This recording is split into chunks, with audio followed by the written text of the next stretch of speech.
Hello, everybody. Welcome back to another episode. Today we have Cecilia Chetiar. So she's a psychologist and author.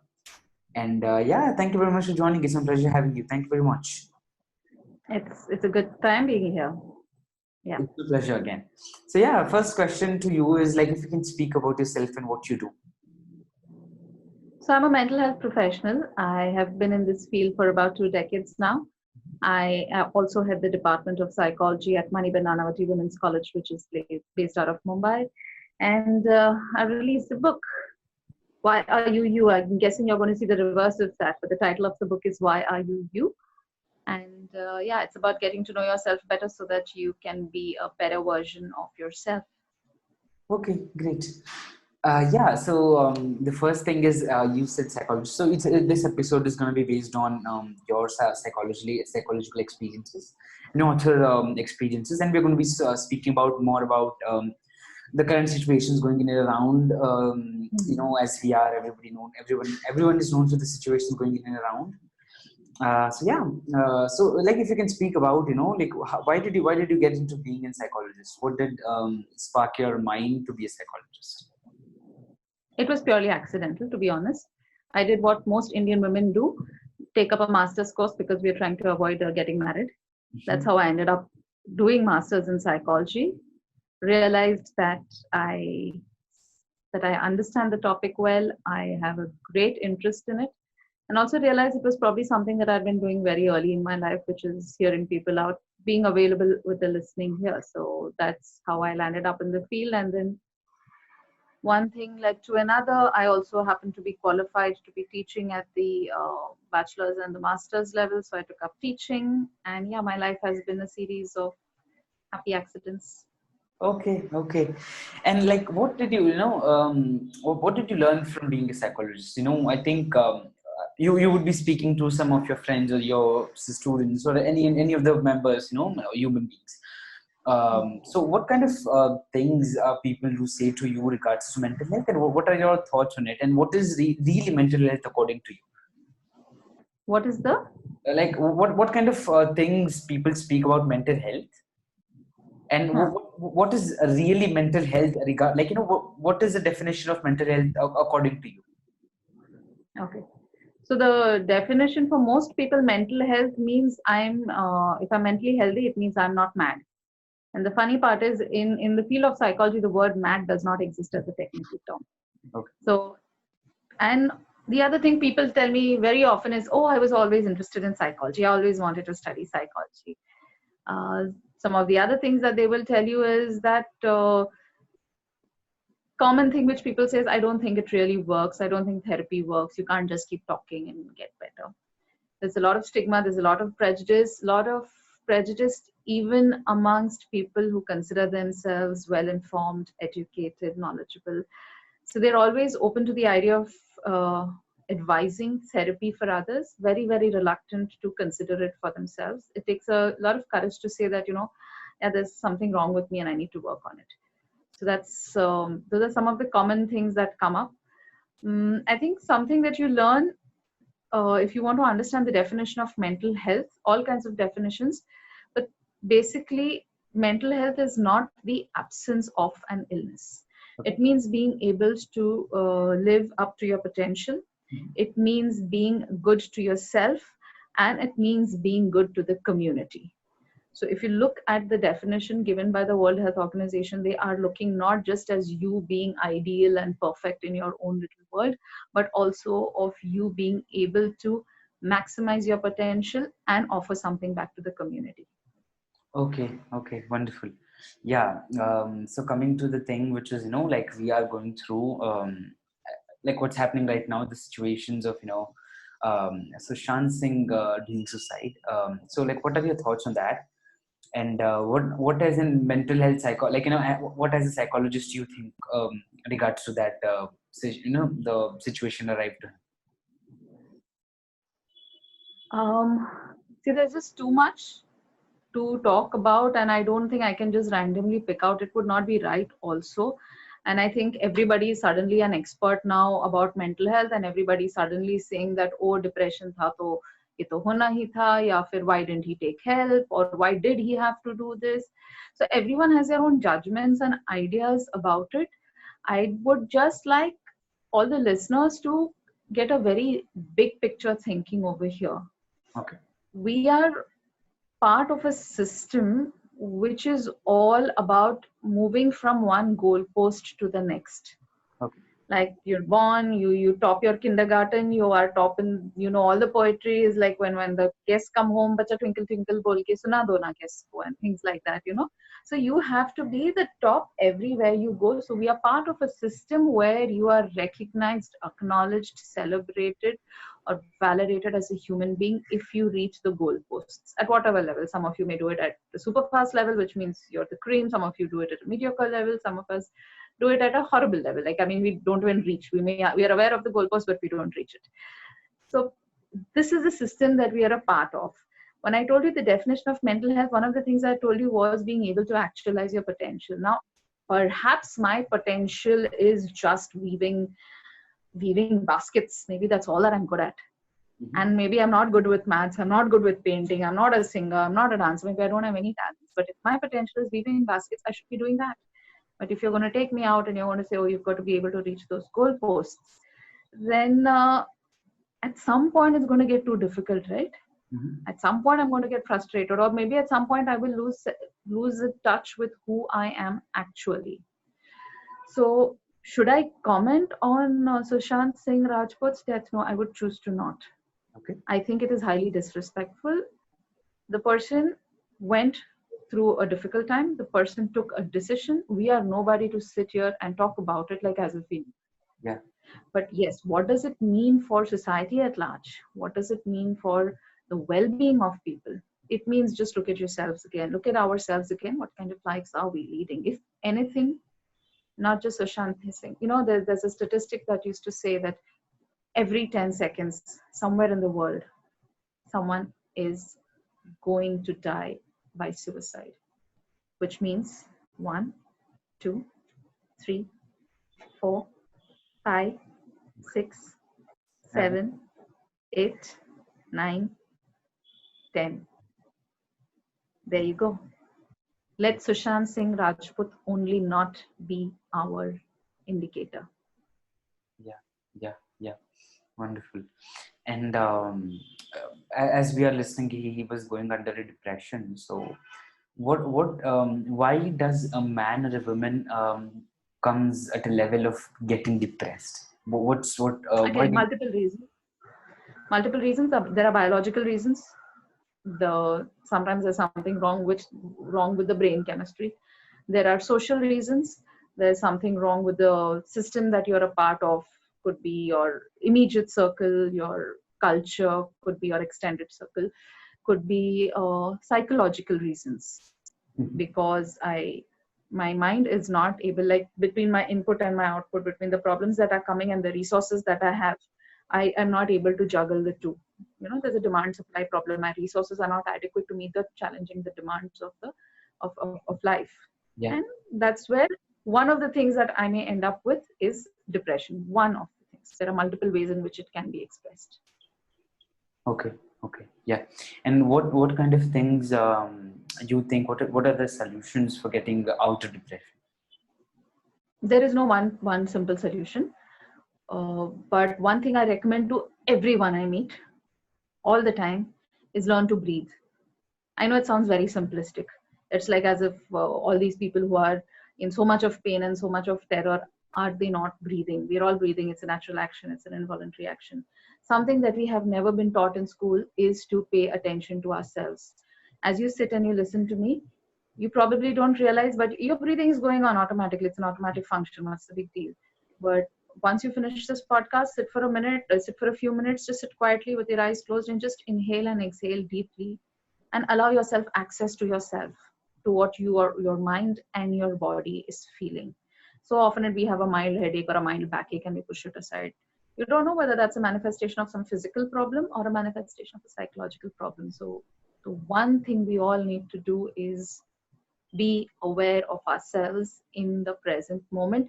And this is not something which is a first aid. Please understand, if I have a cut on my hand and I put a band-aid, it will stop the bleeding for that time. This bleeding is not to be worked like that. This is something that we need to be doing right from the start of our lives to the end of our lives, simply to make us more aware of ourselves and the situation, which will give us more clarity about why we are in the mess that we are in. Yeah. Again, please, may sound very mild, very frivolous, but like I said, you can't just randomly go and take a solution. Put this into a practice. Secondly, if you feel that life is just getting very difficult and you can't cope with it, don't waste your time looking here and there. Just contact a mental health professional. Okay, psychiatrist, psychologist, whatever. Just go out there and talk to a mental health professional. You'll have lots of friends and well-meaning uncles and aunts and elders who will want to tell you ki beta hota aisa, life is tough, deal with it. They're right.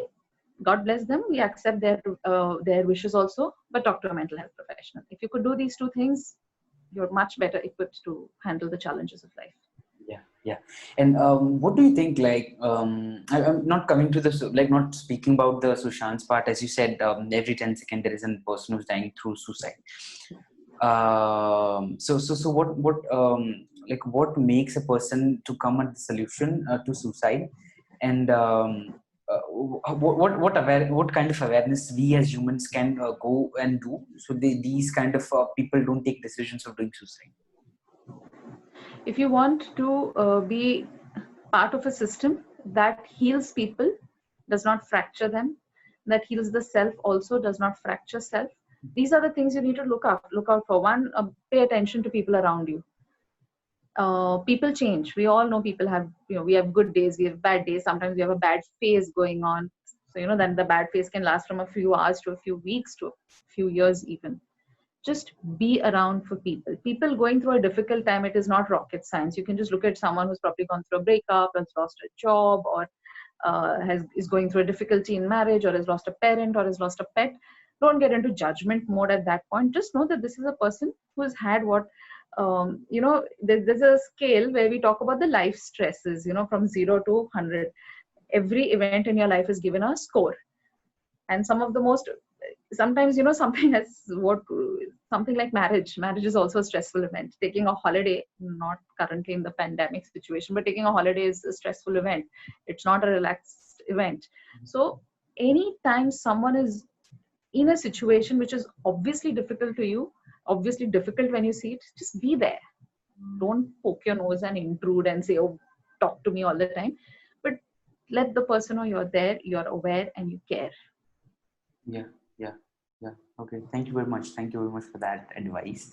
I appreciate it. And coming to your journey, Vigyanatha, so why did you decide writing? Like, what is your book about? And if you can speak about that first. Like I said, I've been in the field for about 20 years. I've been teaching for about 16 years. And one of the things that is there, part of my teaching, is talking about teaching a paper called Theories of Personality. It talks about how personality develops.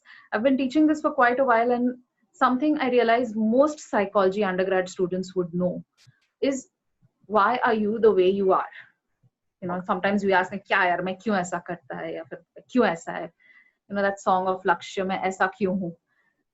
Essentially, that was the song that was playing in my mind, and this title was supposed to have been a rough draft. My title was Why Are You You? That was a rough title, and then I realized it stuck because if I know myself a little better, perhaps I will be able to handle my situations better. Yeah. If I know the difference between screaming in anger and screaming in fear and screaming in sadness, perhaps I will take appropriate action for myself, and I'll also be able to recognize it in others. Now, this is something which most undergrads in psychology know, but postgrads in psychology may know this better, but others somehow are unaware of it. And I just thought if the general public would be able to understand themselves better, maybe it will give them a little more data to work with as they go through life. Okay. And what kind of book it is? Like you said, it's about So what like clearly is it a kind of story, or is it just a book which gives information or something? Like, what kind of book? It's a non-fictional self-help genre, and it has a chapter which introduces you to the book, and it has a chapter which gives you the solutions at the end.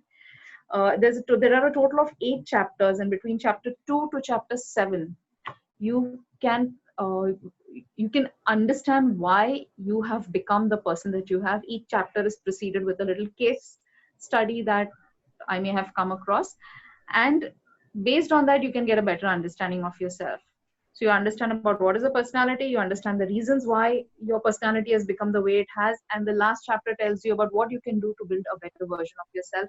Very simple layman's terms, nothing very technical. Like I said, it is not meant for an for a overly erudite audience. It's meant for people who would regularly pick up a self-help book. As simple as Okay. that. Okay. And what kind of like if you can speak about the case study you loved, and what kind of things are there in it? If you can speak about only one case study, if you wish to. I think all of them are very special. Each and every client of mine, each and every student of mine, all are very, people are special, and I think they need to understand that. But at the same time, one of the things I like to tell people is there are 7.5 billion people approximately on this planet. So don't think your problems are so different that nobody else has ever faced them. Somewhere, someone in their lives has gone through a situation very similar to yours. So take strength and inspiration and guidance from something like that.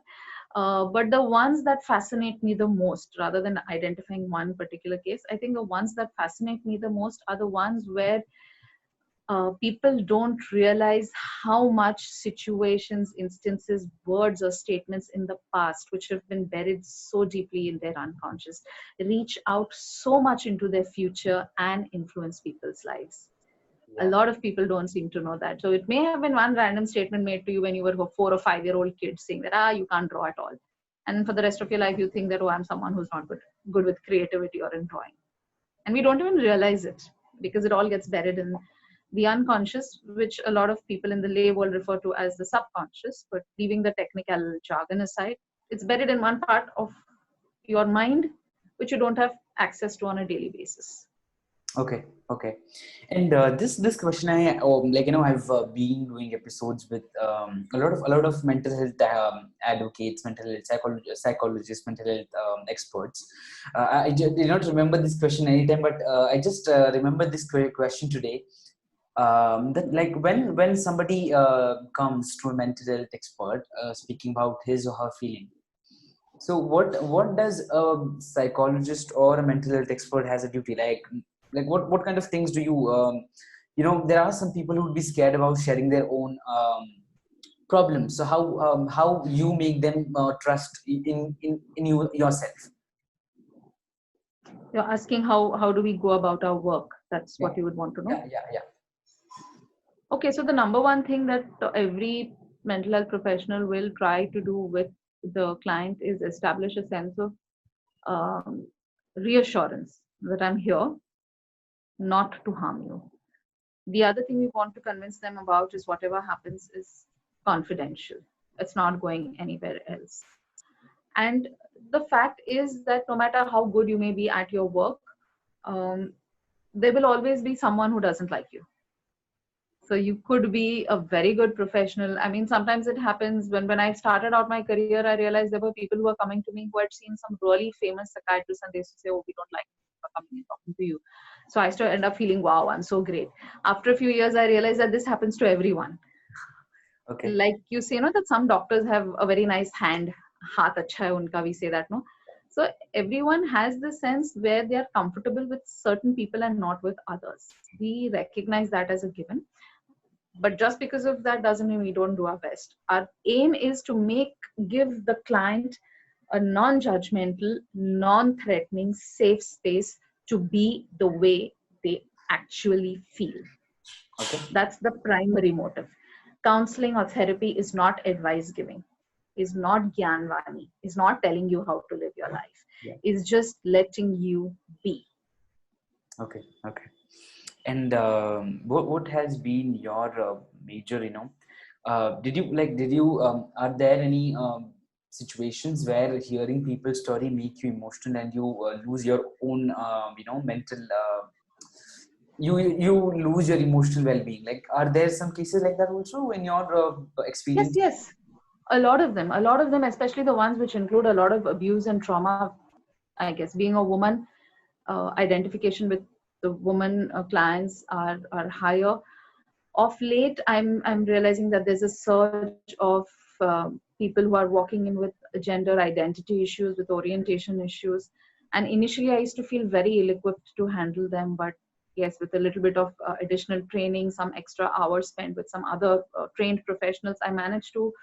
We also need to upgrade our skills, right? Upgrade myself, worked on my own biases and prejudices, because you don't realize how much you are biased, Yeah. and you recognize your own flaws in the process. But usually the ones which carry a lot of trauma, childhood trauma due to sexual abuse, are the ones which shake us a lot, shake me a lot. And all mental health professionals are expected to be going in for their own therapy. That's an ideal and essential practice. So when we go in for our own therapy, we work through the challenges that we faced emotionally when we handle these clients. But it's not happened that I've broken down in front of a client and I've sat and cried with the client. That has not happened. But yes, just holding the client's hand, because the client needs nothing right now, because except just, someone to just be there. Yeah. And I know there are different schools of thought. Some schools of thought say that, keep the physical distance, don't touch. But things differ based on culture. And in our culture, we are a very expressive culture in some ways. Yeah. At that time, they probably, some clients, especially when it is very shaky, someone at 45 is coming and telling me about tremendous sexual abuse that she experienced right from the age of 6 to 16. And she blocked it out of her memory. And there in therapy, she breaks down and she remembers a lot of stuff. And this is a middle-aged woman. What do? You don't just sit in your chair and say, You just go there and be with her, because all you can do is let her know that she's not alone in the pain. So yeah, these kind of cases are the most painful. Okay, and you, as you said, you as being a therapist, you also go for therapy sessions. So is it like, do you go for therapy sessions with your colleagues, or there's a different like with the different people you are unknown to, like? So see, we're in the same city. Most of us know each other professionally. But yes, I don't have just one person. I have 3 different people that I go to, because I understand my needs. And I there is, like, you have specialists in the medical field. You'll have a heart specialist, a lung specialist, a bone specialist. Yeah. So even in therapy, there are people in psychology, there are therapists who follow different schools of thoughts. So I have 3 different people whom I go to based on my situation, on what I think I need at that time. There are people who settle with just one therapist, who are okay with, just one great therapist. There are people who feel as if now, they don't need to go in for therapy at all. So yes, there are people who come from the circle, but they may not necessarily be my very good friends. Okay. Yeah. So this it almost brings us at an end. So what like, if this last question is, would you like to speak about something related to mental health, or would you like to give a last message or something? You can just do it right now. I think just pay attention to every moment. We are just living life at the superficial level. We need to go below surface level. So notice yourself, notice your body, notice people around you. Be aware in the present moment. Pay attention to your breathing, and never ever undermine the need for talking to someone else, a mental health. By someone else, I mean a mental health professional. Never underestimate that need. It is such a powerful need, and people refuse to acknowledge it. Don't be afraid of what people are going to say. You will only come out a better version of yourself. Yeah, wonderful. Thank you very much for being here. It was my pleasure. You're most welcome, Lakshit.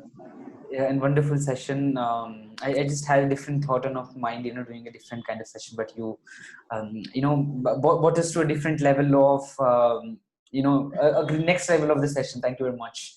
It was a pleasure having you. Thank you very much. Thank you for having me. You have a good day. Take care of yourself.